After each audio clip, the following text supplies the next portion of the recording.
Dostlar, deməli bugün səsli kanallar arasında necə keçəcəyik onu da göstərəcəm. Məsələn, birinci polis şöbəsinə girdik.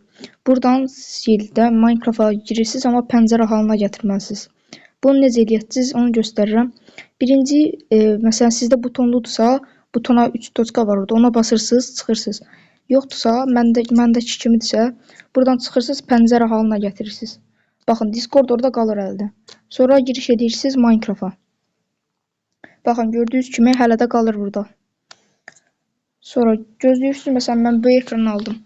Məsələn, hələ də mən polis şöbəsindəyəm. Sonra çıxmaq istəyəndə üstünə bir dəfə basıram. Sonra orada söndür işarəsi, qırmızı buton görürsünüz. Bir dəfə vurdunuz, çıxır. Sonra təzədən basırsınız. Məsələn, Baku inşaata girmək istəyirəm. Basdım. Artıq Baku inşaat səs kanalındayım. Səs kanallarını belə dəyişdirə-dəyişdirə oynayışa davam edirsiniz. Burada gördüyünüz kimi kiçik qalır. Məsələn, sunuculara girəndə belə eləyəcəksiniz. Sonra məsələn, buradan çıxıram. Bakı inşaatdan çıxmaq istəyirəm. Sonra dəyişdirirəm polis şöbəsinə. Artıq mən polis şöbəsinə gələndə, məsələn, hoteldə qalıb polis şöbəsinə bağlanmayacağam. Hotelə gəldim, hoteldə qalmalıyam. Bunu məsələn, kiçik qalırda gördüyünüz kimi.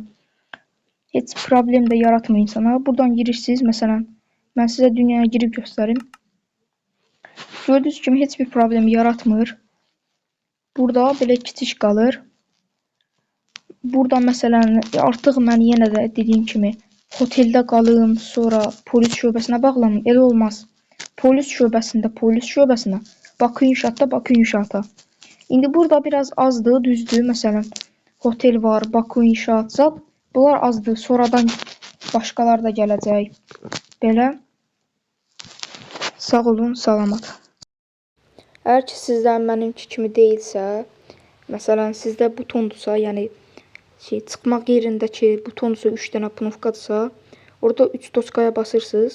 Sonradan pəncərə halına alırsınız.